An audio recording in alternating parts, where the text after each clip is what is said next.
Hi అండి. ఈరోజు నేను చాలామందికి ఇష్టపడే కూర ఇది చికెన్ గోంగూర అండి. చాలా బాగుంటుంది. ఓకేనా? చికెన్ గోంగూర చాలామంది ఎండ్రాయిలో వేసుకొని పచ్చిరాయిలో వేసుకొని వండుకుంటారు. అయితే చికెన్లో వేసి వండుకోవడం మాత్రం తక్కువ. అలాగే మటన్లో బాగుంటుంది గోంగూర, చికెన్లో బాగుంటుంది, రొయ్యల్లో బాగుంటుంది. ఎగ్ వేసుకొని వండుకోవచ్చు, గుడ్లు చక్కగా ఏ రకంగానైనా గోంగూర వండుకోవచ్చు కదా. గోంగూరని ఎన్ని రకాలుగా వండుతామండి. గోంగూర పచ్చడి చేసుకుంటాము, నువ్వులు వేసుకొని పచ్చడి చేసుకుంటాము, చక్కగా రకరకాల పొడులు చేసుకోవచ్చు. అన్నీ కూడా మన ఛానల్లో ఉంటాయి, చూడండి. అయితే ఈరోజు నేను గోంగూర చికెన్ అండి.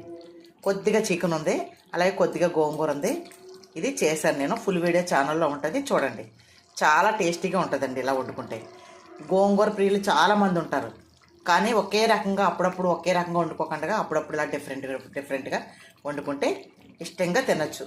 పైగా గోంగూర తింటే హెల్త్కి మంచిది, తెలుసు కదా మనకి. అయితే మంతెన సత్యనారాయణ గారు అయితే గోంగూర జ్యూస్ కూడా తాగమంటున్నారు. అదే వేడి నీటిలో గోంగూరని మరిగించుకొని అది వడకేసుకొని ఏదైతే వస్తుందో ఆ వాటర్ని మనం తాగాలట. లేడీస్కి మరీ మంచిదట. ఓకేనా? అవన్నీ కూడా మన ఛానల్లో అప్లోడ్ చేస్తూ ఉంటాను, రెగ్యులర్గా ఫాలో అవుతుండండి. చికెన్ గోంగూర ఫుల్ వీడియో ఛానల్లో ఉంది, చూడండి. ఛానల్ వచ్చితే ఛానల్ సపోర్ట్ చేయండి, సబ్స్క్రైబ్ చేసుకోండి.